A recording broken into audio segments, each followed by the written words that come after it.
Who's next on the list of those who won't be missed?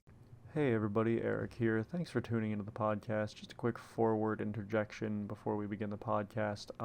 Tyler and I recorded this whole episode and then immediately after discovered that Donnaluma is in fact the next banned card. The news came out while we were recording. We didn't want to re-record the whole thing, so we're just going to go on and get to the regular podcast, disregard all of our discussion on Donnaluma. We'll probably make a whole other episode about that. Hey everybody, how's it going? I'm Eric. I'm Ty. And this is ShantottoCast, back from the grave. Yeah, back from our little hiatus. And Yep. it really sucks because we're finally back. We're finally doing it again. And it's our last episode. And it's our last episode. I haven't told a lot of people about this, but I'm erasing all of my memories, then uploading my memories into a casino chip that gets put into $1 million chip that you have to win at a casino. And then I'm just going to start a new life and then probably kill someone or something. I don't know. Sounds vaguely familiar. Are we talking about Cowboy Bebop here? Actually, no. No? Oh, no. Okay. We're talking about a manga that, like, nobody read. Okay. Because that sounds... They had something... What? I was going to say, that sounds vaguely familiar. Oh, no, they basically had the same concept in, like, the first episode of Cowboy Bebop. Or it was Okay. in the first season. Okay, It I was a right. completely All different right. thing, yeah. Okay. I thought I was crazy. I was like, I swear to God, I remember something like that. No, though I'm referring to, like, Marduk Scramble, which I know that... That's still on my list of stuff to read. We usually wait till, like, the end of things before we recommend anything that's, like, not related to Final Fantasy, but if you get your heads on Marduk Scramble, it's really good. Oh, Yeah. Whoops, I dropped an F-bomb. Oh, no. We'll bleep it out. We'll have Shantotto say something over it or Sure. something. We'll All put in right. the loose theme from... No, I'll throw in, you know what I'll do? I will throw in her saying the word fire or something. I like I'll see if I can that. find a Okay, clip of yeah. that. But anyway, so today, talking about banned words on the show, we're talking about a ban list. Yay. So, a while ago, there was an announcement that Opus 9 and Opus 10 were going to be bringing something new to the game. Mhm. Opus 9 is going to be bringing banned cards. Yep. So, we're going to get a new ban list probably in a month or so. Yeah. And then for Opus 10, there's going to be a new keyword or a new Mhm. mechanic. So I assume it's a keyword since they were hyping it up because they didn't bring a lot of attention to Yeah. being able to take over stuff in Opus 6, I want to say it was. And then everything kind of had... We talked about this during the cycles where everything kind of had something kind of new, but they didn't really announce it. Yep. So we'll see. But because there's been all this kind of talk about a ban list coming up, everybody's just has their own wish list. Yeah, everybody's kind of going crazy with it. Yeah. And we want to... I mean, granted, we have no pull at Squeenix. We have no... we're not in, right? We have nobody we can sit there and be like, hey, psst, Yeah. what's getting banned? Or, hey, you should ban this. Yeah. That's not the case. Yeah, we have no inside information. Right. However... So we'd love some, so Yeah, feel that'd be free to hit great. us up. Richie Brady, what's good? Tell me what cards I need to take out of my decks and sell already. Right? They do it in Magic. We can do it here, too. Yeah. No, but we do want to kind of help ground everybody. Yeah. In the sense that we want to help you guys, kind of get a level head about what probably will be banned and what has basically no chance of being banned, Yeah. even if some people think it should. Yeah. Um, And once again, mind you, we have no pull at Square Enix. Like, we don't know about any of this. Any of Yeah. these cards. Like, the funny thing is, there might be a card on this list that we're just like, oh yeah, no, it doesn't need to be banned. It's not that good. It has this problem, and then it'll end up on Square the ban Enix might list. change their mind. Yeah, like, because the other big thing is we don't know the size of the ban list. Because Yeah. we don't know if we're going to get, like, 5 or 6 banned yeah, cards. they might ban one card from every previous set. They Yeah. might decide, hey, here's 4 cards from Opus 6. Singe! Yeah. Oh, we got to put in the Shantotto. We've sworn on the show before. But anyway, so, we don't know how they're going to proceed with this ban list, but one way or another, there's a long list of cards that people want banned. Yeah. So we're going to talk about those, but before we do that, let's make it clear that these aren't cards that we want banned. Yeah. These are just cards that we think could be banned, Yeah. or that other people want banned. Yeah. We're just going to discuss them because of that. Yeah, and these are just cards that we, like, they have a shot. Like, right. it's... Yeah. It's Well, not unreasonable that they're being discussed. Mm. Well, a couple of them, but we'll get there when we get there. Yeah. But also keep in mind, we already do have a short ban list. Thaumaturge and Gesper, Yeah. both ice cards. From the same set? Yeah, Yeah. they were both They're Opus. both Opus 5, I think. Yeah. Anyway, reasons that Squeenix might ban a particular card. In the case of these two cards specifically, the reason that they were banned is because they allowed kind of the breaking of fun in the game. They more or less said that directly to us when they banned them, or the card by itself is so oppressive that it makes the game really imbalanced or restrictive. A good buddy of ours, David, echoes this a lot, and that's kind of his reasoning for things, and I agree with him on that front. Yeah. I mean, like, it came straight from Squeenix themselves, where they were like, it wasn't fun. And for the listeners or watchers who weren't in the Turbo Ice, I don't want to say format, because it wasn't a whole format, but damn, was that really, not fun. Yeah, so basically, like, if you probably know Thaumaturge and Gesper, and if you don't look them up, but basically there was a deck, Turbo Ice, that the whole point is that you just run a super low curve, and the goal is to get 3 Gesper and as many Thaumaturge out like as fast as possible. And it was this super, I don't want to say it was super oppressive. There were ways around it. The deck lost super hard to Shadow Lord. Yeah. And the deck lost super hard to anything that could actually curve out really fast. But it was really strong. It was very restrictive. It was not fun to play against. Yeah, it was the first. Yeah. It's the first deck type that actually made me build against it specifically in this game. I actually tuned my entire Water Earth deck to be like, all right, I'm playing against what now? Turbo. Yeah. Boom. Here's 50 cards of screw that deck. Yeah. But even that wasn't always enough. Yeah. I remember I thought about running 3 Shadow Lord because I was running them at 2. Yeah. Only because I just hated seeing it. Because we had 3 players in our group that played it like a lot. Yep. And to be fair, it was like the best deck at the time. Yeah, I don't blame them for playing it. Yeah. And it wasn't like they ran it every single time. They actually gave some variety to their play style. So. Yeah. But it did lead to an interesting format. But the card eventually got banned in December. It got banned December 1st. Yep. And people weren't really upset about that. People were like, cool. Like, fine. Like, it's not a big deal. Yeah. Like, Turbo Ice is just annoying, so... so there wasn't a big uproar about it. Some people were arguing that they should have gone to 1 instead of just being banned. But we also don't know, talking about kind of like banned and limited cards, we don't know much about their kind of philosophy behind banning cards. Right. We've only gotten a small glimpse into it. Yeah. And so actually that's a good segue into the next point of our discussion today. Lenses through which to look at other games or other cards that have been banned in other games. Yeah. Particularly Yu-Gi-Oh, Hearthstone, Magic the Gathering, and did we put anything else on there? Pokemon. Pokemon. Yeah. So it's interesting because every game kind of brings a different philosophy, and like we said before, the only one that we've seen so far from Final Fantasy is it breaks the fun, or it's not fun, or it's too restrictive. And in Yu-Gi-Oh, Yu-Gi-Oh is an odd philosophy, I guess. Mind you, both of us have been playing Yu-Gi-Oh for a long while, but we kind of stopped after we started playing Final Fantasy. But I still keep up with it, at least. I'm sure you still keep up with it. I kind of have to for work. Yeah, and so in Yu-Gi-Oh there's a ban list and a limited and semi-limited list. So bans are you can't run any, limited is you could run 1, semi-limited means that you could run 2. Yeah, and a playset is 3, keep in mind. Yeah, same as Final Fantasy. Yeah.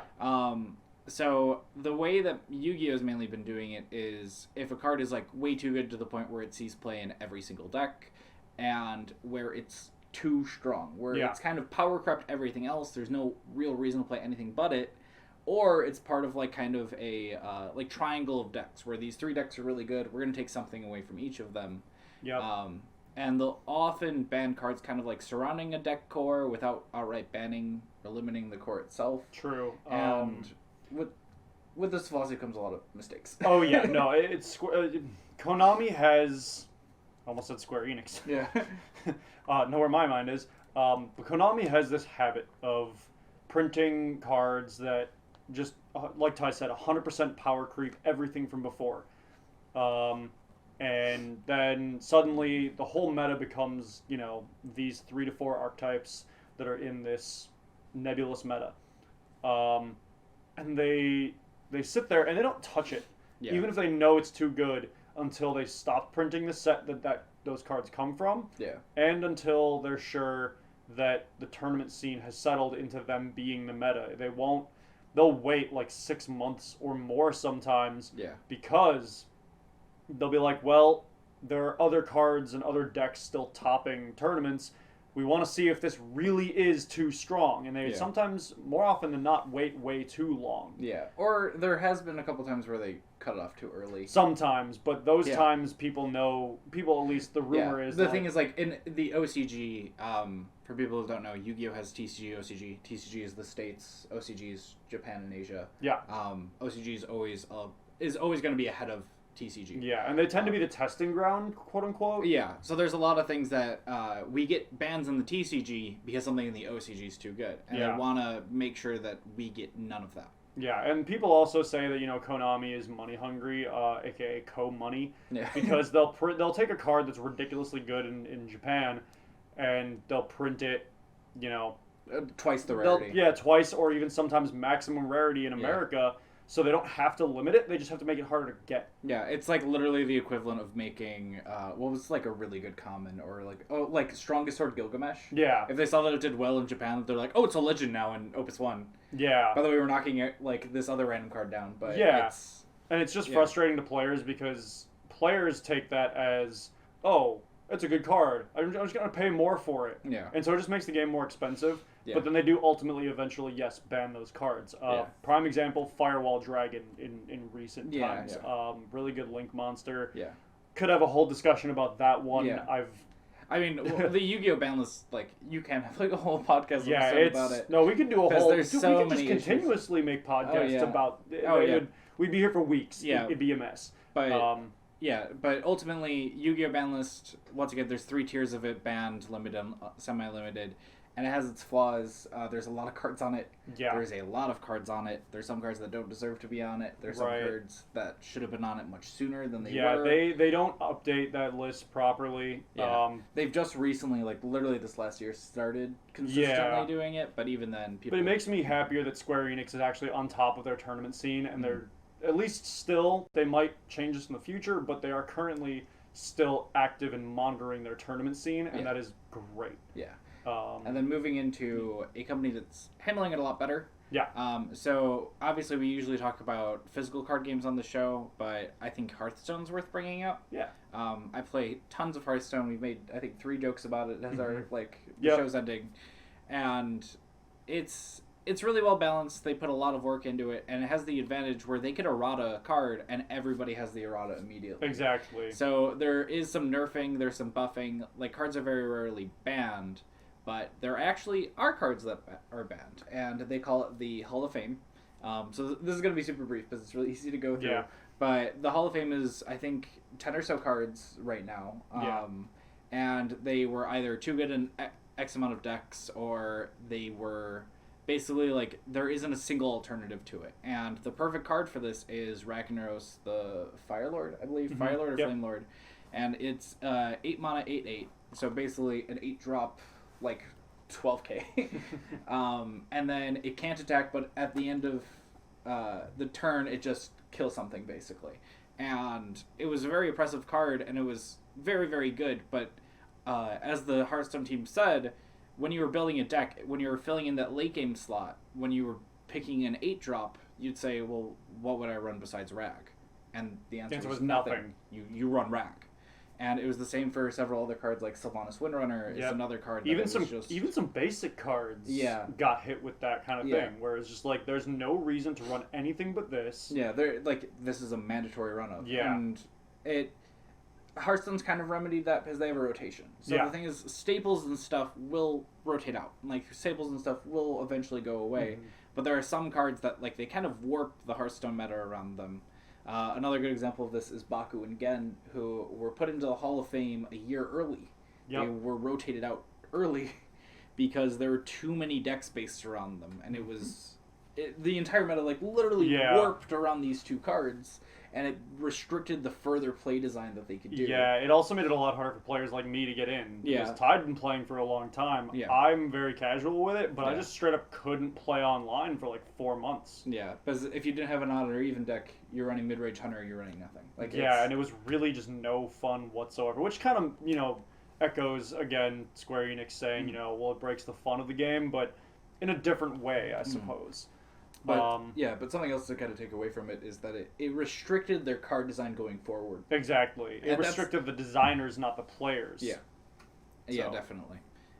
And then another card game that we talk about a lot on the show. Well, by we, he means him. By that, is Magic the Gathering. Yep. So Magic the Gathering, they have a kind of cut and dry ban policy. If something creates an infinite or like very, very one-sided interactions, there's a good chance it'll get banned.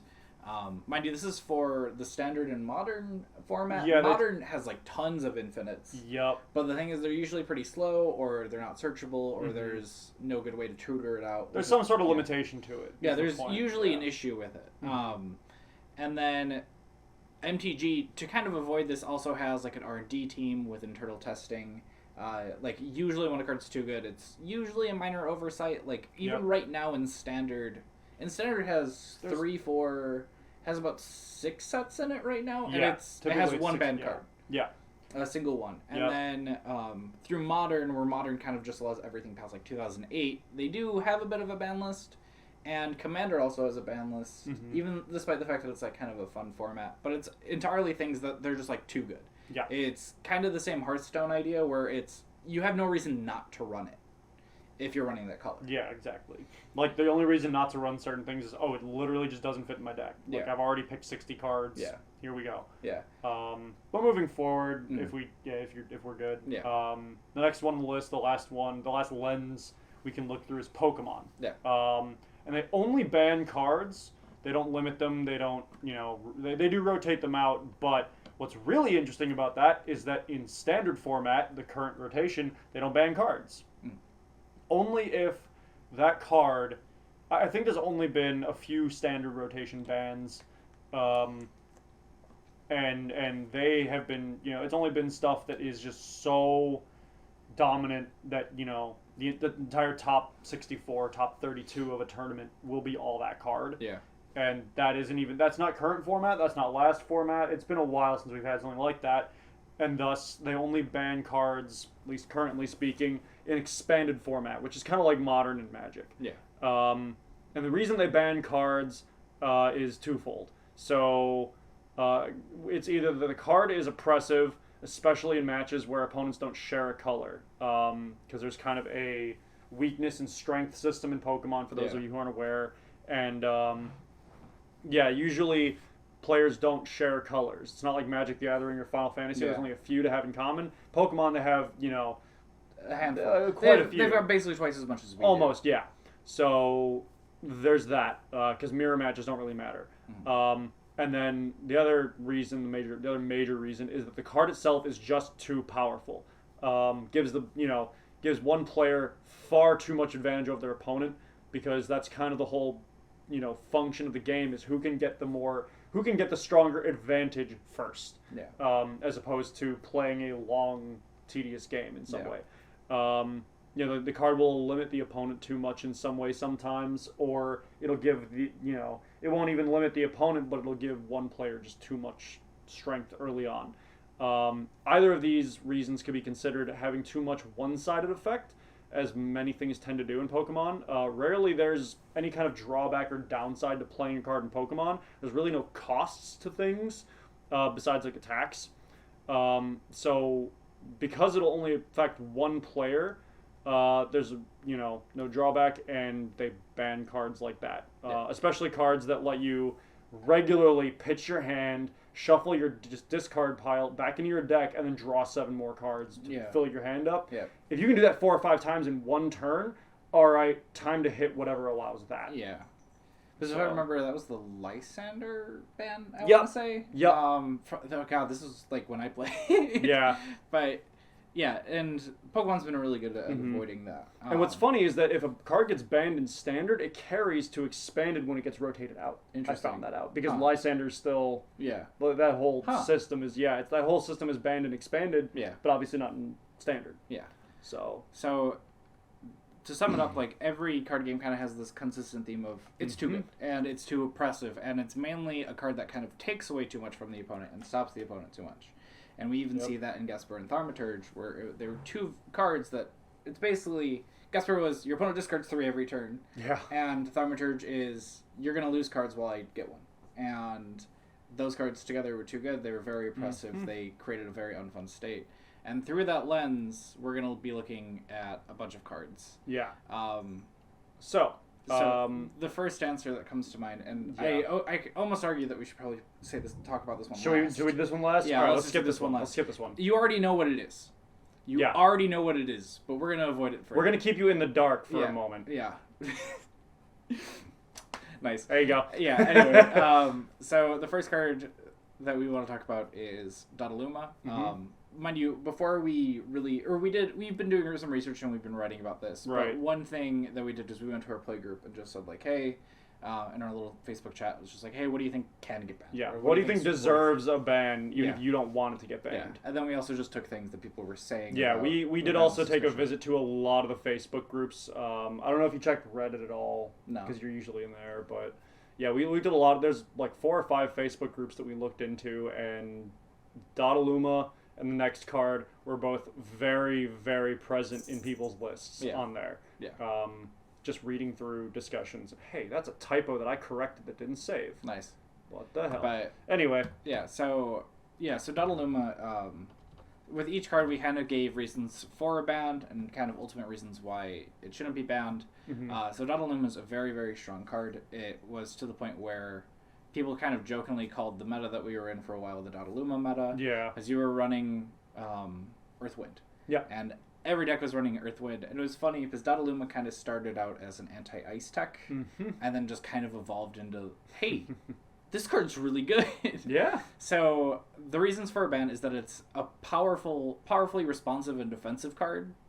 Because if it gets targeted, 4K to something. If it gets damaged, 4K to something. Like, whenever the opponent tries to get rid of it, they're always going to get like a 1-for-1 situation or a 2-for-1 situation. Yeah, it is regularly something that requires a lot of resources to take down. Yeah. And it's going to take a lot down with it. Yeah. And on top of all of that, it's also on curve. It's fantastic with support. And it's still pretty decent by itself. Yeah. The big thing is if you could get 3 Cactuar and a Dodaluma out, it's arguably one of the best combos in the game. And you're just always going to just machine gun down like it's one of the first instances of an actual combo situation in the game. Yeah. Like where combo decks were coming out focusing on this combination of cards. 3D 1C. Yeah, we talked about it in the meta discussion video, I think it was our first video. Yeah. But there are some reasons not to ban this card. It's not universal, even in Earth decks. There are a lot of mono Earth decks out there that have all 50 slots available, and they still don't even run 1 Dodaluma. There's options, ways around it. It's not an auto-include, right? So there are other 4-drop options or 5-drop options that don't need as much support.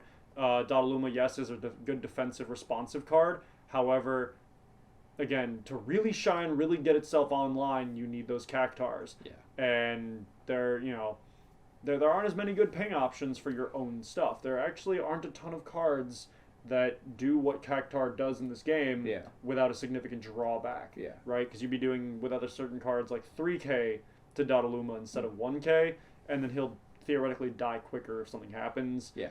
So, risk-reward. Yeah, because Dodaluma by himself, he's still a good card, but it's really Cactuar that really pushes him over. Yeah. It's the Cactuar that really makes him that much better of a card, and that's the card that really makes him good. Yeah, so if we were talking about Yu-Gi-Oh!, we'd say ban or limit Cactuar. Yeah, yeah. Limit cards that search Cactuar, search Dodaluma. Yeah. But we wouldn't ban Dodaluma. Yeah. That's how Yu-Gi-Oh! Tends to do things. Yeah. Yeah, once again, Dodaluma actually had, kind of a meta named after him, but he hasn't been power corrupt, but he's still really good, and Cactuar is still really good, and Dodaluma Cactuar is still insane.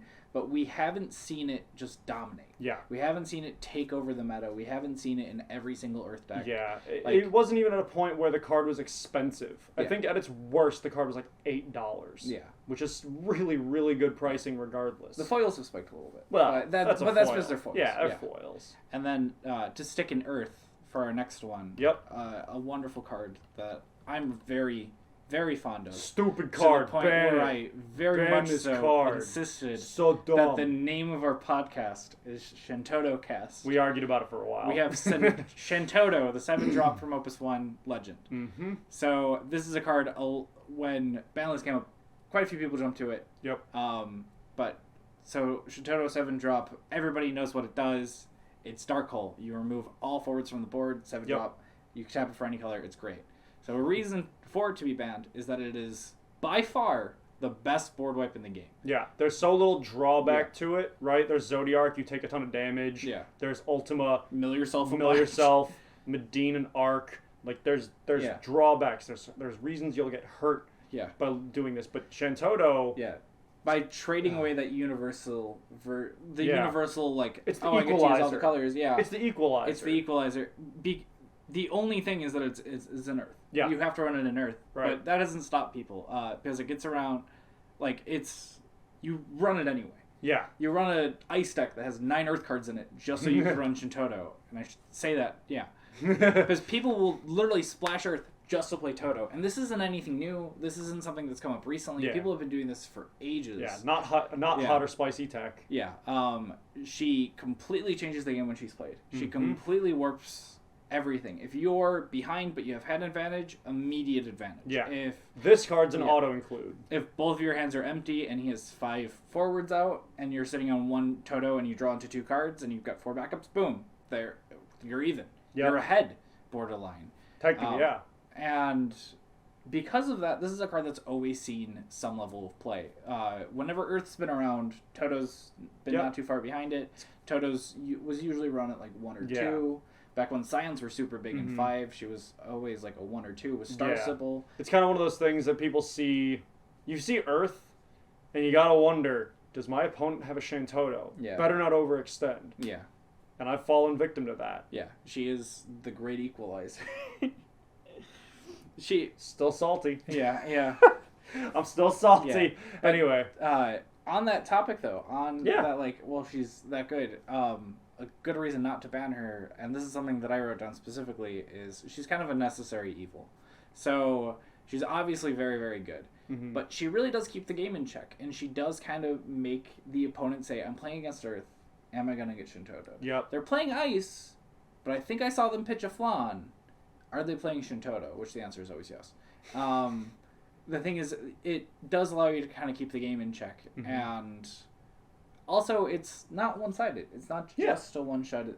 It is a fair board wipe. Yeah. In all things considered. It is a dark hole. Yeah. You're usually going to be playing it at advantage, but the thing is, if you draw into a Shantotto when you've got 4 backups, but you have like 4 forwards to their 1, if you play that Shantotto, you're losing. You're signing your own death warrant. Yeah. The thing is, she's not universally good. There's times where you don't want to play your Shantotto. There's times where you can't play your Shantotto. Because 7-drop is still very hefty. Yeah. You're always going to discard 2 cards for it, no matter what. Like, the only time it's not going to least, happen is, if you're just desperate for that 5th backup and you've got an Ishtola Wind on the field. Yeah. It's just like, okay, I'll break that to make sure I have that 5th backup for later. Yeah. But, like, that's a super ultra desperate, like, this is the last backup in my deck kind of situation. Yeah, I mean, that's why Ice is even running Kuja. Because it's just like, oh, I hit 5 backups too early, I'm going to break 2 so I can play Toto. Or I have a Toto out and I want to play another Toto, so I'm going to break my Toto to play the other one. And, like, that's... Like, obviously these are very good, but the thing is, it's still restrictive at a 7-drop backup. You're not getting a forward out of it. You're getting resources. But, like... You can't. It's a fair trade-off. There's no way to cheat it onto the board.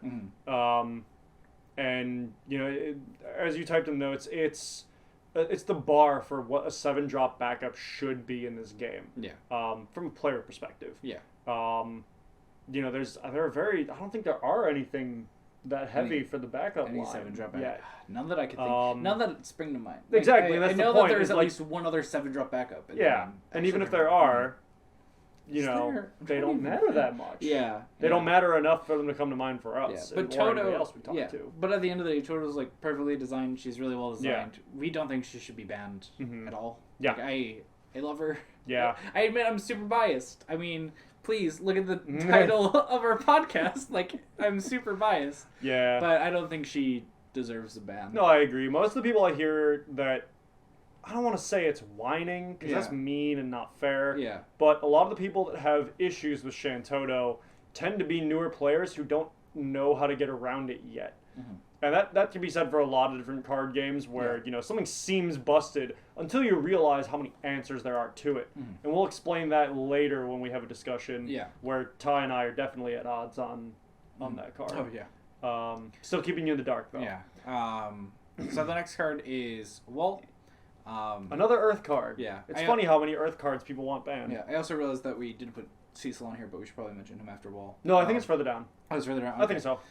But so Wall, this is a card that caused a bit of a shakeup when he came out. Yeah. It was a card that this is another episode that we're probably going to have in the future. But I personally thought he wasn't good when he got revealed. I was just like, it's a 4-drop, does something on combat. It's a fun card, but whatever. But he ended up being a really solid card. Yeah, I was He's- skeptical until the pre-release for Yeah. Opus 5 when Kim got one. Oh, yeah. But so 4-drop 8K, so he's on curve. Mm-hmm. He's got 4 good effects entering combat, and you get to use any 2 of them. Yep. So there's some that see more use than others, but Mhm. all 4 of them are decent at least. Yep. The worst one is probably the 4K damage to a doll, Yeah. and the other 3 are good. Yeah. And he's the only card, I think he's just the only card in the game that can just straight up say EX burst doesn't matter. There's one other one. Which one? X Death. X Death is whenever he deals damage, the opponent doesn't get the X burst off of it. He's like, it's an Opus right. 1 card. And it's funny because, like, obviously it hasn't seen any play. Nobody Yeah. touches this card because there's no reason to, because it's a bad card. I think I have that card sitting You just around. have it on you. Well, Okay, well, Eric looks for that card. So right now it's one of the only cards that can actually stop EX bursts. Nope, other X And Death. even that's Bang. still a little, like, limited because it has to be EX bursts that target your forwards. Yeah. It's still one of the only cards that can stop EX bursts. Yep. But despite all that, despite the fact that it can give 2K in Brave entering combat, or it could even just make itself a 10K Brave going into combat, or despite all of that, shouldn't be banned. No, it shouldn't be banned. It's seeing a lot less play right now. A lot of people are arguing that you run 5-drop Cecil over it, Mm-hmm. and it's kind of hard to argue with that. It's very, very strong, but it's not strong enough that you like just splash a color just so you could run it. Mm-hmm. A good example of this is like Earth Ice isn't really running it. Yeah. And there's no real reason to run it in Earth Ice, despite the fact that it can have like its handiness. People don't run it, and Yeah. it really needs other forwards to really get the most value out of it. True. He's good on his own, but yeah, he's very easily dealt with by himself. Yeah. So it's not one of those intimidation cards. You see it and you're just like, oh god. I mean, that used to be the case, like Yeah. Opus 5 and 6, but Yeah. we've come a while. We've come a ways. Mhm. So yeah. Moving on, we have Layla. Yeah, so this is So- one that came up a lot when we asked our play group, Yeah. what do you think should be banned? And there's a lot of good reasons why she should be banned, but at the same time,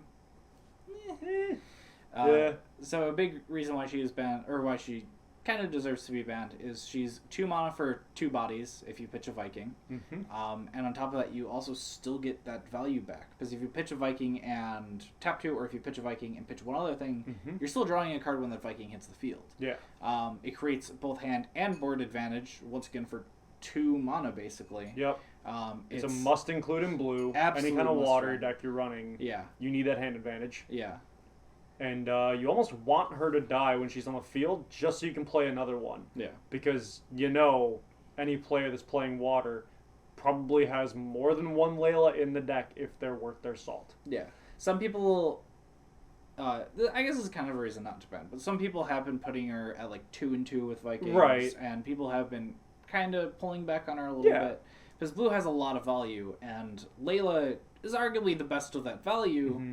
But at the same time, if you're running all this other value, you kind of get with it.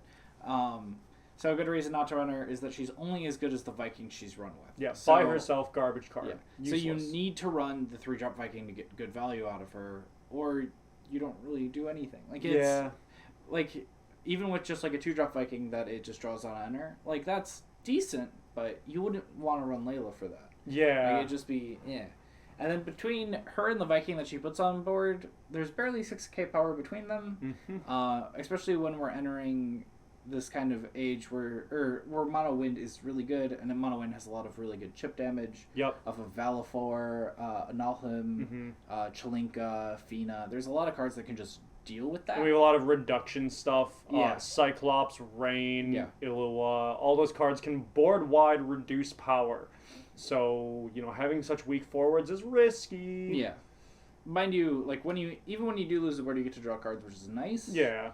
But there's still issues with it. So our kind of, she's really good, and I feel like on I guess the Banometer, she definitely hits like a 6 or 7, where I could kind of see her being banned. I'd put her like a 5 or a 6. I wouldn't even go so high as 7. Because this is something that was brought up in our group chat, is that she just creates so much value. Yeah. Though alternatively, we could take a Yu-Gi-Oh approach to it and instead ban the 3-drop Viking. Actually, that's debatable which one is the support and which really one's the is. hard, It really the front is. man. It's a weird... Yeah. But moving on to Viking. So this is another card, once again, mentioned a lot in our playgroup. So the reason it does why it should be banned is that it's always going to get advantage when played. If you have to pitch 2, you're going to eventually get those 2 cards back when it's played and breaks. It's a standard unit and multi-card, which means that you just put a bunch onto the field.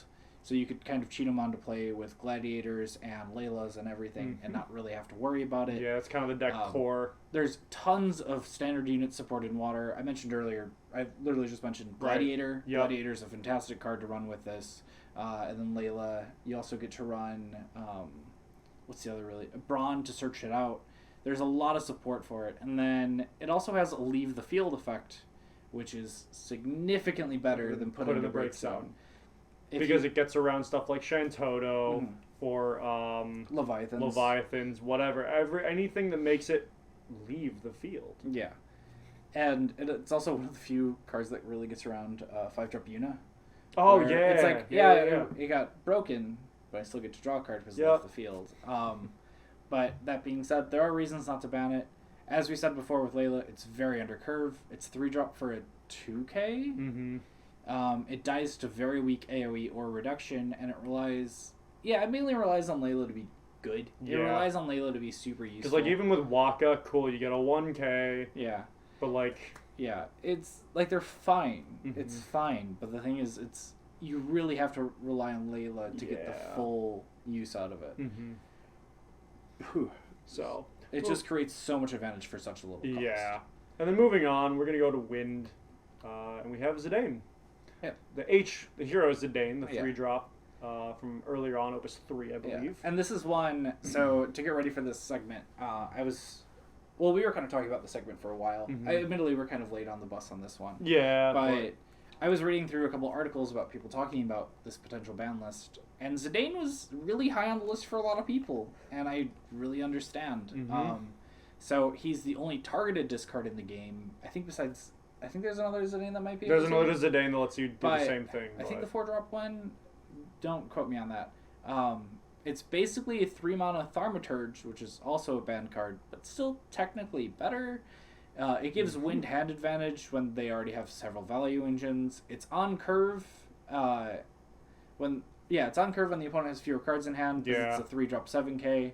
But at the very least, it's a 3-drop that makes the opponent discard. Yeah, it's a really scary card early game, as I can attest to from the Anime Central tournament. Yeah. And that's okay. Things happened. Yeah, things happen. But as Fogel pointed out, it gives it tons of advantage, not in terms of just cards, but you also get the information of seeing their hand. Yeah. And that's something that can play very heavily into if you play another Zidane, if you know that they have that main phase Shiva, if you know that they're sitting on that Faradas and you don't want to play a super wide board, if you know they have that Shantotto and you're like, I don't have to go wide, I just have my Zidane. And it allows you to also just kind of snatch out the next part of their curve. Yeah, you can really just end their flow because you know they have their next 3 turns planned, and you can just be like, I'm yanking this link of the chain, and there's just 2 dangling pieces. Yeah, because I've got 2 of my 2-drop backups. I'm on curve to play my 4-drop. It's like, well, it's out. You have to play your 3-drop and then waste a mana, and like it's very flexible and it's very good. Yep. That being said, it hasn't really seen a lot of play until recently, which it got a little bit of attention last year Yeah. during the early regionals. Yeah. Which but might as not time be. went by, That's not on the card. It's kind of more on the community. yeah, I it's in guess. the community. That is true. But still, like there were reasons it wasn't seeing too much play. Mhm. It doesn't work super well against. We said draw decks. We're talking about mono water. Yeah. Mono water and Vice Kings. Like it doesn't do a lot against them. And then it's also very undercurve when you don't hit that buff. If the other person is playing very conservatively, if that person is playing where they really are one-for-one-ing stuff, you're not going to get that much value out of Zidane. True. And on top of that, Zidane just kind of gets a little bit worse as the game goes on later. Because you're not ripping that on-curve thing. You're not stopping their plans. They show you their hand, and you're like, I just have to get rid of what's best. Yeah, like you might get rid of a card that has their combat trick for it, but like Yeah. cool, they'll still have other options because late game. Yeah. So yeah, that's kind of it. Like there's mind you, this card's very good. This card's insane. To put it in David's words, it creates awkward situations. Yeah. And that really throws the opponent off. Yeah. But that's about all it's good for. Is Yeah. I think just throwing the opponent off. Yeah. Though, So I'm gonna say the same thing I said with Layla. I can see this card being banned. I don't think it needs to be. Yeah, agreed. And I don't think it will be, but I could see it. It's not a menace. It's not a must-have run in like mono wind. Mhm. It's not any of that. It's a really good card. It's very very good. It's a tech especially in choice. Earth Wind. Yeah. But it's not necessary. Mm-hmm. And then moving on to another wind card, we have the 3-drop Ishtola. And this card is very useful. It's a great tool to have because it's a 3-drop 7k, so it's on curve. It's a good body on the field, but you can also break it to cancel a summon or auto ability. So, hey, a Zodiark happens? Ha, nope. Or Shantotto happens? Nope. No. You can avoid those board wipes by sacrificing the 1, which is great. But, But like mind you, that's solid. But because she doesn't lack an immediate like ETB, because she doesn't just do something as soon as she hits the field, you have to kind of play her while you're ahead. Preferably, you can't play her from behind. She's it's not really a good like turn 1 play. Yeah. And even she's like a decent turn 2 play. Yeah. But when the game's kind of advanced to a state where it doesn't super matter, or like if they've got like 3 forwards out and you just have like a Zidane that you already used. Yeah. Like that Y'shtola isn't the best play. She's a preparatory play, not a offensive play. Yeah, she's not offensive or like in the middle of things play. Yeah. She isn't a big threat at 7k. She's not really meant to be, but the body is nice. And she has to kill herself for her effect, and it's not a special or anything. So your opponent can actually bait that out, play around it really easily if they want to. Yeah. Mind you, they still have to kind of like use a resource to do that. Mm-hmm. But that being said, it's still easy enough to play around, and like because slightly overpaying for a board wipe is fine in some people's eyes. Yeah, or even if I just have to bait it out with, like for example, if I'm playing Mono Ice, I need to bait it out with Matthias, or if I just need to bait it out with just anything, it's not that big of a deal. Like it's fine. Like and on top of that, when you pop it, you're losing advantage. You're losing something that you just paid for. Right.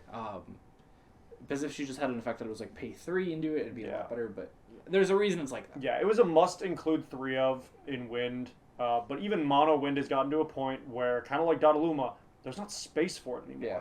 So people are running it at 1-ofs in a lot of cases because they're Or like, cool, 2-ofs, I'd like to have it, Yeah. but there are like 10 other cards that I want to see well before this one. Yeah, So I'm not going to run it super high. It's not the powerhouse that it was in like Opus 5 and Opus 6. Yeah, Opus 5 and 6, it was a really where strong you were seeing 3 of Diabolos, 3 of Y'shtola. That being said, she's still very strong. I just don't really see her being banned. Yeah, I agree. I like the card, but again, it's seeing less play now, so the fact that it's seeing less play indicates to us it is less deserving of a ban. Yeah. So that allows us to move on to yet another wind card. We have Cactar. Yeah, and we talked about this earlier, but there's more reasons other than Dodaluma to ban him. But the first and biggest reason is he combos with Donnarumma perfectly. Yep. He creates this machine gun situation where you just get to ping so much stuff for 4K, and you only deal 3K to Donnarumma. Like, it's interesting. And because it's also multi-class, or because it's like a standard unit, multiplay, you're able to get that 3 out. Which, once again, you just machine gun off of Donnarumma. Right. But even when you don't have Donnarumma, you just kind of stack on that damage onto anything that's already taken damage. It helps wipe out just Vikings, helps wipe out Laylas. It helps even out your trades if you're just swinging your Y'shtola into something, or if you're just swinging your Zidane into something. And if they have an 8K, you have a 7K, it's like, well, I'm going to round that out. And then it's also a monster. It's the first monster that we talked about on this list. Yep. So it doesn't have that much removal. At least people aren't running a lot of main deck. Because a lot of for it. a lot of decks don't run monsters right now. Yeah. So people don't necessarily worry about monster removal. You see a monster and you're like, wait, who said you could run that? Yeah. Yeah. So, wait, that's illegal. Like, yeah. And mind you, there are decks that are running monsters, like Mono Ice is still running Flans, and then Flans and Earth. But the thing is, outside of that, you don't see a lot of them. Like, it's a goofy play with something like Rain, you know? Like, ping 3 things with Cactars, swing with Rain, oops, they're below their value, like, dead. But even that takes a lot of setup, so it's not that worth it. Yeah.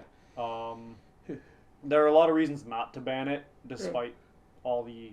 You know, all the boons it provides. Yeah, it's funny. We literally have 6 reasons why it should be banned. But they're all pretty weak reasons. Yeah, they're all very dependent. The thing is, like, mind you, all of these effects kind of depend on the opponent having. Yeah, it's a situational like reason to ban. But the reasons not to ban, again, they're only good in numbers. They need target. It's a reactive kind of card. It's not often a proactive card. Kind of already mentioned it needs setup, and it falls. Yeah, it's weak to every single kind of monster removal in the game. Yeah, mind you, not a lot of it's being played right now. True. But at the same time, options. Yeah, at the same time, like, if we get another really big, like, 1-drop monster, we will start seeing curls in decks, and we will start seeing a bit more hate. Even Red's starting to run some hate with Zell. Even Earth was running some with Psycom Officer, I think it was. Yeah. Like, this, there is hate for it. It's just not being run right now. Yeah. So, moving on, we get to Ice again. And we have Genesis. Yeah, my favorite card. So, reasons to ban it. People used to think that it was super scary because it dulls and freezes something on enter, which gives you an advantage as soon as you play it. The discard when you hit, you know, that's another good advantage. Makes him go from kind of good to almost great status. It was more oppressive before, but, you know, it's still a pretty good card to have now. Even now, it's you're not complaining if you pull a Genesis out of Opus 3 while you're buying Opus 3. I don't know, but point is... honestly.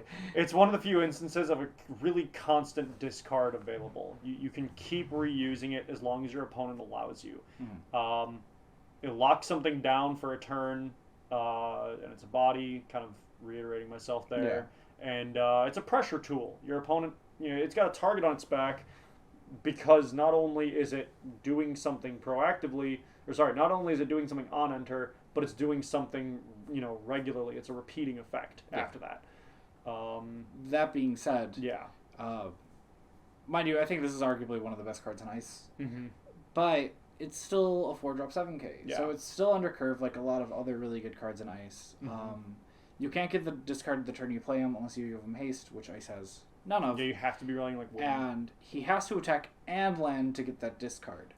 But he doesn't have any form of evasion. Because another card, I don't think he's very much so worth talking about being banned, but Lock, 3-drop Lock, he has that Mirage Drive. He can be unblockable for a turn, and he makes the opponent discard. And even that's still pretty good. But you're still losing a card, you're still doing all that. And then, but the fact that Genesis doesn't have that evasion, it's not as good. It's one of those cards that, like, it's good by itself, you think, but contextually, it turns out to be a lot less useful than it seems. Yeah. And once again, very, very good pressure tool. If you can play Genesis, you're probably going to. Yeah. Something else to mention is, once again, it's kind of reactive, because you kind of really want that dull and freeze. But the dull and freeze effect is very, very strong. Yep. But even just kind of playing it just like turn 2. Like, let's say you slam 2-drop backups. Yep. And you slam a Genesis. Like, kind of having that threat of discard is really... It does it's scary. Yeah. And being able to do that constantly is really nice. Yeah. That being said, lightning ice is cool. Yeah. But that being said, yeah, it's not that good. Not it's a great card. Once again, a staple in Ice. Mm-hmm. It's seen play ever since it came out. Yep. But it hits the ground running, stumbles a bit, and then eventually gets its footing and starts running. It's just not oppressive enough. Yeah, it's not oppressive enough anymore. Yeah. So I think we can move on to a light card. Yeah. We're talking about Yuri. Yeah. So this is something. I don't want to say I got into an argument, but we discussed in our group chat about a certain other card, and David said, well, if that card's getting banned, then Yuri should have been banned. Yeah. And there are pretty decent reasons to ban Yuri. Mm-hmm. So he's the best light card in the game right now. If you're running a monocolor deck, you're going to be running Yuri. Even if you are running dark cards, even if you're running like a Kamlanot or a Veritas, unless you're running a backup, you're probably still going to be running Yuri. Like, Yuri's just very, very strong. It's modular. It's very, very versatile. On camera, dude. I'm sorry, I got my foot poked by something and it hurts. It still hurts. What is in my foot? Anyway, keep going. Don't worry about me. I'm good. But so it's almost an auto-included monocolor decks. It's one of the very few dull and freeze on the opponent's turn, and you just get 4 very good effects. You could blank something. You can dull and freeze something. I think the other ones deal 3k, and then what's the 4th one? I'm blanking. I don't know either. Because it's blank, 4k, dull and freeze, and then something else.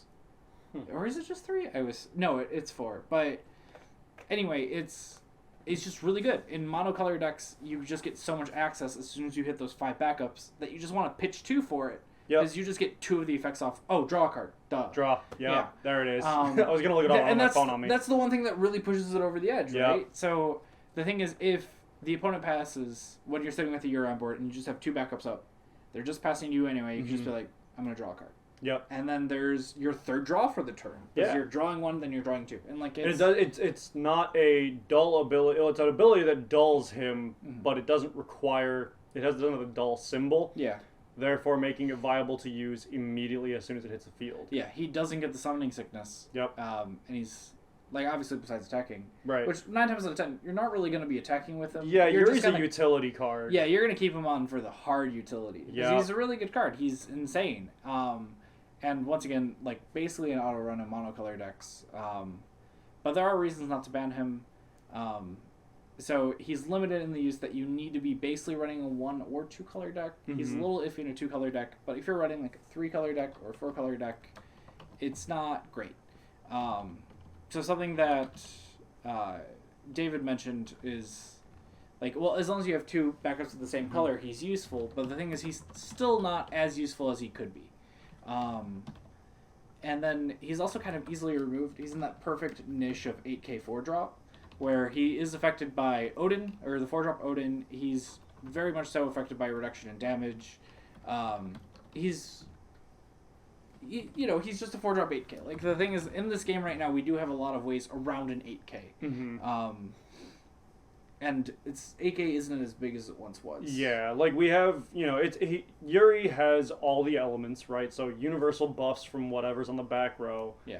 But that doesn't include jobs unless you have like a Hashmal or something. Yeah. So yeah, 8k is pretty easy to get around. 9k is still actually even pretty easy to get around. Yeah, yeah. So. And then even right now, despite the fact that he was such a big card for Opus 7, he's not seeing a lot of play right now. For the reason why we're going to talk about in a second. But right now, once again, even though he is seeing play in monocolor decks, especially like Mono Wind, where it's super easy to hit 5 backups, it's not. There's another card that you'd rather own over it that we're still keeping him in the dark about, and the conditions and costs are just kind of. There's still a lot. Yeah. The thing is, if you want to get full utility out of him, you need to have 5 untapped backups, and that's not always gonna happen. If you want to keep building board advantage, you can't just stay on that. Yep. And Yuri isn't exactly a card you could play from behind again. Right. And I know that it affects a lot of the cards on this list, but he really isn't something that you could play when you're facing down an already established board. Yeah, he's too costly to get him online. So, if you're behind, he actually puts you at more of a disadvantage, even if you're drawing the card or dulling and freezing something. more than likely your opponent's got a full board. Yeah. You need a board wipe. You don't need Yuri. Yeah. And then we have one card that we mentioned earlier. Yeah, we forgot to put it in the notes. And that's Cecil EX, or 5-drop Cecil. I mean, they're reprinting it, so we know for a fact they're not banning it. Oh, yeah. Like, that'd be really stupid. Yeah. And this is a card I personally absolutely love. My Final Fantasy IV bias aside, it's a very great card. It's very fun. It's very strong. And the reason why there is reason to ban it is that it breaks a Dolphing basically for free. Yep. You don't really have to pay anything for it outside of the cost. And so to get a 5-drop 9k body and kill something is fantastic. Yep. And then to reuse that effect again for the low cost of 1 health. Yeah. Which, as we've said, as anybody who's played card games long enough knows, the only health that matters is your last one. Yeah. So go ahead, keep pitching those Cecils for that special.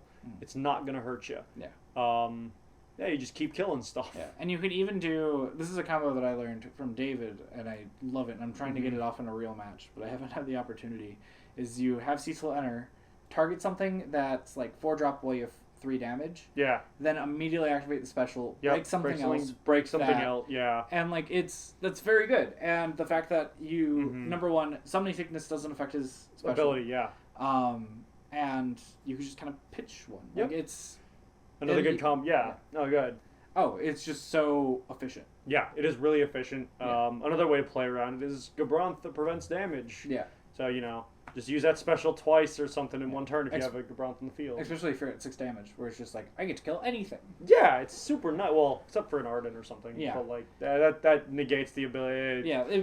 There's Arden's a card. You know we're getting down. Yeah. Yeah. And then, like, the big reason not to ban it is 5-drop 9k, 5-drop's still costly. Yeah. 5-drop still kind of sucks to play. Yep. It still has to target a doll, which comes up a lot more than you think it would. Right. There's still a lot of cards that kind of avoid that. There's cards that can reactivate to just negate it completely. Wind and lightning. Yeah, wind and lightning are very much so like that, especially wind, where it's just like, oh well, it's back up, don't worry about it. Yep. And then we just said like taking damage doesn't super matter, but at the same time, yeah, late game it's really risky. Yeah, it is very risky, and there are times where you just can't use the special because you're already at 6 damage. You want to use the special, but you can't. Yeah. He's a great late game play. He's also not a great early game play. There's no real reason to play him when you're at 1 or 2 damage. Yeah, it's a really strong. You really hate that 2-drop. Yeah, it's a really strong mid game play. Yeah. And every other time, it's just a nice card to have. Yeah. So yeah, it's a Cecil EX, and then are we ready to move on to the? Yeah. All right, so I put a special card on here. We forgot to put Cecil, but boy, did I remember this card. Oh boy. It's a particular card that I knew Ty would just love to see on this ban list. He doesn't know that he'd love to see it. Yeah, he told me about this earlier today, and he was just like, I put a card on, you don't know what it is, don't look at the notes. I'm like, sure, sure, whatever. So, I said he has... I was like, we better record today, because otherwise I'm going to look at it. Yeah, so Ty, it's probably never going to be banned. Oh no. But Ty wants it banned, although... I know what it is. Oh my god. Yeah, so we're just going to keep going down, and we have Wingburn. Oh my god. So, Wingburn, reasons to ban? It's just too good. It's just too good. Kills anything 9k or above. You get to break a 9k for 3? Yeah, it's super strong. It's nasty. You break something. Break it. Like, grab the card and rip it in half. That's crazy. But reasons not to ban it, I mean, there really aren't any. So, I'm sorry, why isn't Ty, this it an can't be immediate banned. 3 of in every Earth win? Yeah, I don't get it. Right? We're seeing so many Cecil. We're seeing so much Orphid. We're seeing so much Sephiroth. And finally, we're seeing all the way so back up to the top. much. We are seeing so much but of that card's the an card 8K. that you absolutely know. Too far. Oh, I thought it was a 5-dropper now. No. Well, it's not about the play cost, it's about the power. Yeah. Yeah. But anyway, so the card we've been keeping you in the dark about is Mr. Veritas. Yeah, you guessed this. Everybody knows this. This is the number one on the Banometer. It is a solid 10 out of 10. Everybody's got this card in their crosshairs for one reason or another, whether you want to get it or you want to ban it. This card is by far, I'm just going to go right out of the gates with it. This card is by far the most likely to be banned. But will it? And that's where we really are at odds on this one because... Admittedly, I can see. Yeah. I don't think he will be, but we're going to get into that in a little bit. So reasons to ban him. I'll go with reasons to ban. Okay, because once again, this is something that I've vehemently talked about. Gotcha. But so number one is that he's universal. So we talked.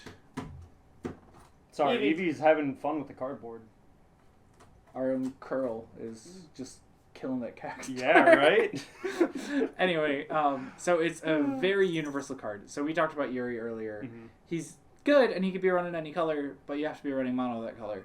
Veritas doesn't care about that. He's basically an auto-include. The thing is, there are currently no decks that cannot run him. Yep. Every single deck can run him in any sort of way. Unless you're literally running a deck that's entirely light and dark cards. Which, number one, what are you doing? Yeah, someone tried it. Okay, Yeah. someone tried it. Didn't go well, but they tried it. There's no reason not to really play him. He could be played in every major deck with very little to no issue. No problem. He has very, very few answers. So answers right off the top of, or right out of our notes. Shantotto, mind you, a 7-drop board wipe. Yep. Vikings and Storm decks, this is where he's still good, but he's not as good. Yeah. He's still strong, but you're still getting rid of something. You're coming out even against him. The Fenrir summon, which if they have any character out, they're gonna lose something, and they already lost something to the ETB. Famford or Chaos, Walker, Leviathan, all these cards really work against it, but also really works for it. If you're playing Veritas, and then you want that ETB again. Yeah, and then the opponent hits that Famford, boom, they're losing everything. They're losing a forward, and they're losing a backup. They're losing 2 characters because you just lost 1 card, and you took 1 point of damage. Anything that keeps stalling it, that's a bit of a weakness. That's actually the reason I've been running Vayne in my deck. That's something I continue to run Orphan about. You want that guy down. You get to hold him down. If you're playing against a deck that has a lot of ETB abilities, they're still losing a resource, which is the thing. And the other answer... I threw this one in here because I thought it was funny. But it's true. Yeah. It's very, very true. The best answer to a Veritas is another Veritas. It's just an immediate crash. Yeah, because it's an immediate, I'm going to break your Veritas, I'm going to break my Veritas, you're going to break something. No matter what, they're always going to 2 for 1, or you're always going to 1 for 2 them. Yeah. You're always going to get value off of that. But that also requires you to play Veritas. Yeah. And he's insane. He's the perfect value card. When he enters, you fam for it, which is already an insane summon, immediately. It's a one-sided fam for it. And then you get the leaving effect, which is also not as good. Yeah, it's a break zone ability, not a leave the field ability. Yeah. And once again, not as good, especially if someone can't just pop that back up. Or they can pop that cactuar that they don't really need anymore. Or they could pop that searcher. Yeah, I was going to say, the searchers are what you really want to get rid of. But anyway, moving on to the reasons not to ban. Reasons not to ban. So actually, I would list the answers to the card as reasons not to ban because it doesn't seem like a long list, but with 7-ish options there or 8 depending on how you look at it, that's actually a good number, I think. And also, as I mentioned earlier, Yuri was an 8K. 8K is substantial, but it's not impossible to remove. There's a lot of very good ways to remove it. Exactly. And Veritas himself is an 8K, but he's 6-drop. So, say you play early game, you probably pitch 2 and dulled 2 backups for that. Or you just straight up pitch 3. Yeah, or you pitch 3 because you're a madman. But point is, you're throwing down a 6-drop that can get hit by a Bahamut and killed if your opponent still runs the chibi-looking Bahamut from Opus 4. Well, no. Oh, well, yeah. I was gonna say it was 4, but I was gonna say what game it's from. Anyway, but yeah. Oh, Theorem. Theorem. Sorry. There you go. But yeah. So I was gonna say WAF, but I was like, no, it just goes in that deck. But anyway. But yeah. So it gives hard removal to decks that lack it, which is a pretty good amount of them, at least right now. A lot of decks have bounce effects or softer means of removing slower stuff. Your opponent can use it to get rid of good ETB cards and replay them, as we already mentioned. So you could actually be helping your opponent by playing it, depending on the situation. It's all about how you play around Veritas. It just takes a little bit of reading the field. And it can't be discarded since he's dark. So if you are running this card at 3 and you draw all 3 of them early game, that's your problem. Yeah. Oops. Especially like, if you get into that 3. you better be running a Tilica, Yeah. which nobody's freaking running. Oh, yeah, no. So, yes, it is the best contender to get banned right now, but I think even Squeenix is aware that there are enough answers to it, because even a lot of players are aware of that. Hell, they even printed one of the answers to it in the same set as it's from, because they knew how good it would be. So yeah, it's like, once again, I wrote the note that it's easily the best contender to actually get banned right now. Yeah. And I still stand behind that. Like, it's to steal a meme from Kaiju posting. It's Veritas' meta. Yep. We just play in it. Like, it's he's just in every single deck, and it's to the point where people are asking the question, okay, everybody's running it anyway. What do I run just to counter it? Or what do I run just so I can pitch that to Veritas? Or what can I do to do that? And that's my issue with it. Because as we talked about through the lens of Yu-Gi-Oh! And through the lens of Hearthstone, is there's a card that it's, why would you not run it? And Veritas is definitely one of those cards. At the ASIN tournament, in the first day, I think all except for 2 of the decks in the top 8 were running it. it was 5 or 6 decks during the first day. 6 decks were running the first day, and then 3. Well, okay, 6 is out of the top 8. Keep in mind. Yeah. We had more than obviously 8 players. Yeah. But second day, only 3 of the top 8 had it. But there were about half of the same players, half different players. So the pool of options changed a little bit. Some of those players weren't as financially invested in the game, so they didn't have their options. Regardless, it's variable how many people play it, but it is in, I think, the top 10 or 15 cards played listed on FF decks right now. Yeah. So and for a good reason. Like, it's such a strong card, and like, the thing that worries me about it is that we are in the Veritas meta. Yeah. Like, it's, mind you, we were in the Dottaluma meta. Right. But this is the Veritas meta. Yeah, and it's the first card to solidly the Veritas meta. It's the first card to dethrone Wall as the most expensive card in the game. Yeah. Actually, come to think of it. And then Wall was the first one to dethroned Shantotto. Shantotto, yeah. Yeah. Well, outside tournament season. Yeah. So. But yeah, so that's our list. Tell us why Veritas shouldn't be banned. Yeah. What do you think should be banned? Is there something we didn't list that you want banned or you think should be banned? Because there were some really interesting cards that we saw during the total discussions. To give quick shoutouts, Star Sybil was one of them. Yeah. Well, honorable mentions. Let's go with that. Oh yeah. So Star Sybil, because she searches out Shantotto. Yeah. Cloud of Darkness because of the strong reduction ETB. Yeah. It's just really really good. Yeah. I think I saw Lena being thrown around a little Lena bit. was thrown around a couple times. Someone actually said the anthems. I forgot who. More people want those rotated out. Than people want that rotated banned. out, which is funny because I can actually see them being reprinted. Yeah, right. There's not enough of them. Yeah. Oh, that's my hard call. Here's Tyler's hard call for Opus 8 or Opus 9. The reprint that we're going to be seeing in the set is the anthems, including Maria, who's going to be printed at Common. Actually, what if they just reprint her by herself? Oh, that'd be like fun. No other anthems, just Maria. Just put her as an R or something. Yeah, exactly. Yeah, I can see that. Yeah. Yeah. So Star Sybil was mentioned. Sami Latifa. Lafina. That's it. She got mentioned because she reduces the cost of Star Sybil because it creates too strong of a curve, which I disagree with it because it's a 2-card combo that you have to hit early to get the best value out of it. Yeah. What else got mentioned? Somebody mentioned Rain. Yeah. Which I think is kind of silly considering how frequently he's being run. Yeah. The Brave Exvius cards just aren't really holding their weight at the moment. Maybe something will come out later, but I think I'm pretty sure I saw someone mention Sephiroth, but 7-drop, mind you, just because it's just like, oh, they could discard 2 and then discard. They could make a person discard 4 in 1 turn. And to be fair, that's very strong. But the thing is, there's also a lot of cost. It's a really conditional. It's very conditional. Yeah, that's not going to happen too often. Unlike Shantotto, you could actually pitch 1 for him, but the thing is, you still tapping 5, pitch 1 just to play him. Yeah, that's a heavy cost. And mind you, your turn's over. Yeah, mind you, super good, super great card.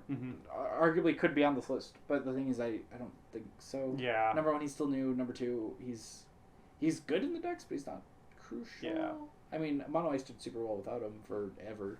I think that's more or less. Someone said Astinian, but That's not no. Just every kind of no. I just realized something that we forgot to talk about.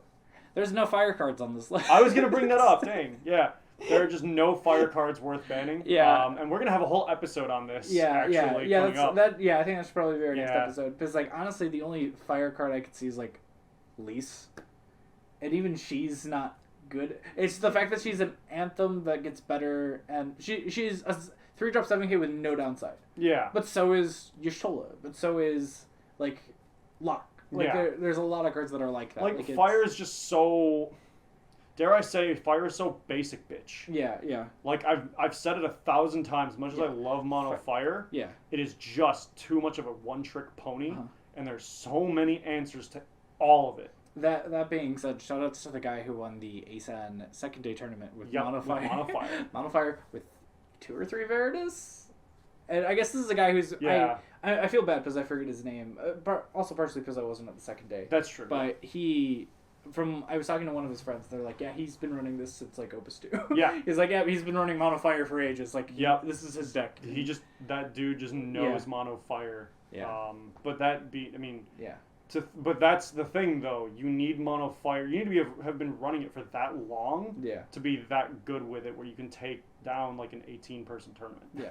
Yeah, because even it wasn't really until these recent 2 sets that Fire started getting really good cards. Hashtag make Fire good again. Yeah, because they got Phoenix in Opus 5, but that wasn't. Nobody paid attention to it until recently. Yeah, and mind you, Phoenix is that's arguably the only fire card that could be on this list is Phoenix, because there are some people that are legitimately just running 3 Phoenix just so you can play Phoenix because it's super value. Get rid of something. 15 card for 15 backup master race. Yeah. But like. Yeah, but yeah.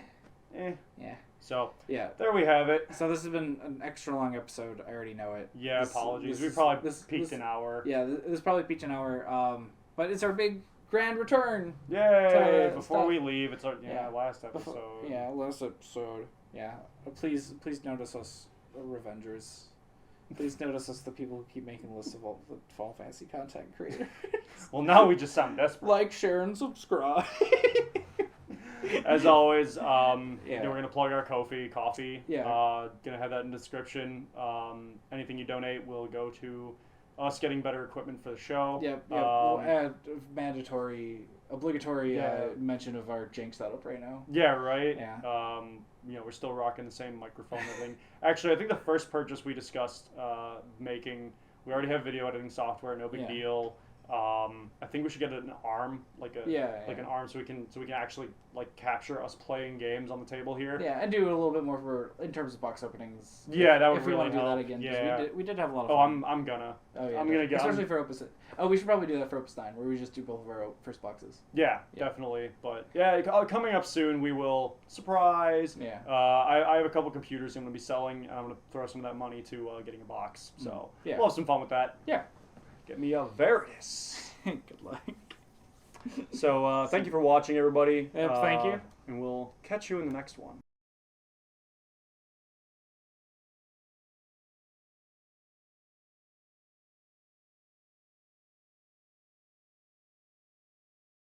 Are you good? Are we recording? Yeah, well, we're recording. Just gotta get my 6-pack of Welch's. No. Fuck yeah, dude. Hell yeah. It's wine, but not alcoholic. Don't spill it on my fucking carpet. There, I took like a fucking champ. Yeah, champ indeed. Champ. I played it up for dramatic. I played it up for the camera, okay. Anyway. Okay.